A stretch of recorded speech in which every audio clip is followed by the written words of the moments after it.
नमस्कार दोस्तों, स्वागत है आपका YouTube चैनल कंपटीशन बॉस पर। मैं हूं आपका दोस्त नितेश। इस चैनल पर मैं आपको वैकेंसीज के बारे में तो बताता हूं लगातार, लेकिन साथ ही साथ एजुकेशन फील्ड में जो भी नए चेंजेज होते हैं उनके बारे में भी जानकारी देता रहता हूं। यहाँ बात करेंगे हम पीएचडी में एडमिशन को लेकर जो नए चेंजेज हुए हैं न्यू एजुकेशन पॉलिसी 2020 के कारण, उसके बारे में। एक्चुअल में पीएचडी में एडमिशन लेना सब चाहते हैं, क्योंकि हायर एजुकेशन में कैरियर बनाना एक बहुत बड़ी बात है, अपने आप में बहुत सम्मानजनक ये जॉब होती है। तो इसी के बारे में चर्चा कर रहे हैं। अगर वीडियो पसंद आए तो लाइक और शेयर जरूर कर दीजिएगा, चैनल को सब्सक्राइब कर लीजिए, बाद में आप सब्सक्राइब करना भूल जाते हैं। तो पीएचडी में एडमिशन के लिए अब दो तरीके के रास्ते खोले गए हैं। एक, और इसके अलावा इसमें सीटों का रिजर्वेशन भी किया गया है। 60% और 40% के हिसाब से दो तरीके से रिजर्वेशन किया गया है। तो पहला जो रास्ता है वो 60% वाला है, यानी कि पीएचडी में किसी भी यूनिवर्सिटी में जितनी भी सीटें होंगी उनका 60% पर नेट जेआरएफ जो क्वालिफाई बंधु होंगे उनका एडमिशन लिया जाएगा। ठीक है। दूसरा, इसके बाद बचा 40% का हिस्सा, तो उस 40% में जो नेशनल टेस्टिंग एजेंसी एग्जाम लेती है आपका, उसी के थ्रू आपका एडमिशन होगा। तो पीएचडी में दो तरीके से एडमिशन हो गए। एक, डायरेक्ट 60% उनके लिए सीट रिजर्व कर दी गई है जिन्होंने नेट जेआरएफ क्लियर किया हुआ है। बाकी 40% सीटें उनके लिए रिजर्व है जो एनटीए के थ्रू एग्जाम को क्वालिफाई करेंगे, क्लियर करेंगे, फिर उनका एडमिशन हो जाएगा। यहाँ 70% आपके एग्जाम के और 30% आपके इंटरव्यू के नंबर जुड़ेंगे, उसके हिसाब से मेरिट बनेगी, तब आपका पीएचडी में एडमिशन होगा। अब जो रेगुलर प्रोफेसर, असिस्टेंट प्रोफेसर हैं, वही केवल पीएचडी करवा पाएंगे। इसके अलावा इसमें एक चीज और दी गई है कि 6 साल में मैक्सिमम आपको अपनी पीएचडी पूरी करनी पड़ेगी, यानी कि कोई भी यूनिवर्सिटी अपने स्तर पर इससे ज्यादा टाइम आपको नहीं दे पाएगी। अधिकतम 2 साल का टाइम यहाँ आपको दिया गया है।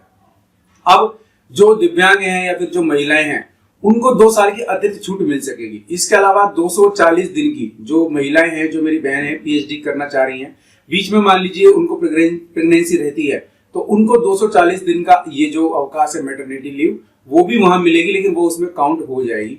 तो ये उनको एक बेनिफिट अलग से दिया गया है। अब इसमें एक चीज और छूट दी गई है।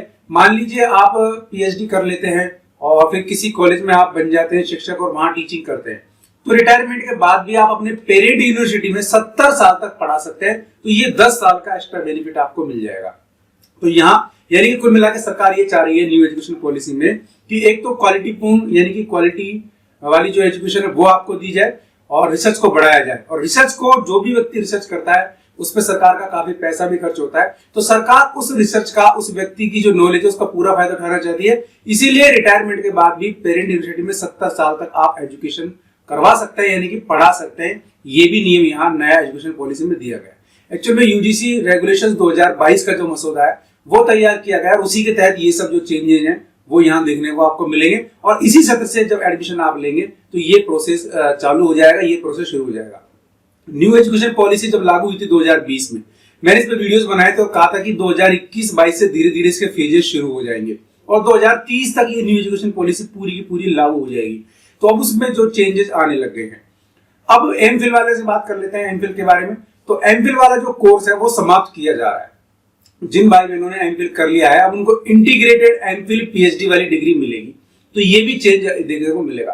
तो एमफिल में अब आप एडमिशन लेना चाह रहे हैं तो आपका मानस आपको चेंज कर देना चाहिए, क्योंकि एमफिल में अब एडमिशन नहीं होंगे।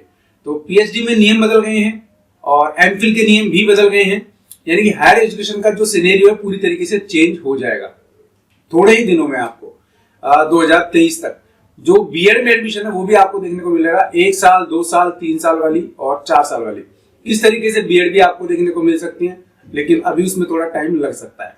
तो ये था डिटेल पीएचडी में नए नियमों को लेकर के जो मसौदा तैयार किया गया है यूजीसी रेगुलेशन 2022, उसके बारे में। वीडियो पसंद आया तो लाइक और शेयर जरूर कीजिए, चैनल पसंद आया सब्सक्राइब कर लीजिए, बेल आइकन दबा लेंगे आप तो वीडियोस के नोटिफिकेशन आपको मिलते रहेंगे। कोई क्वेरी आपकी तो कमेंट बॉक्स में आप करते रहिए, मैं आपको जवाब देने की पूरी कोशिश करूंगा। आज के लिए इस वीडियो में बस इतना ही। ऐसे किसी यूजफुल वीडियो में फिर मिलूंगा, तब तक के लिए नमस्कार।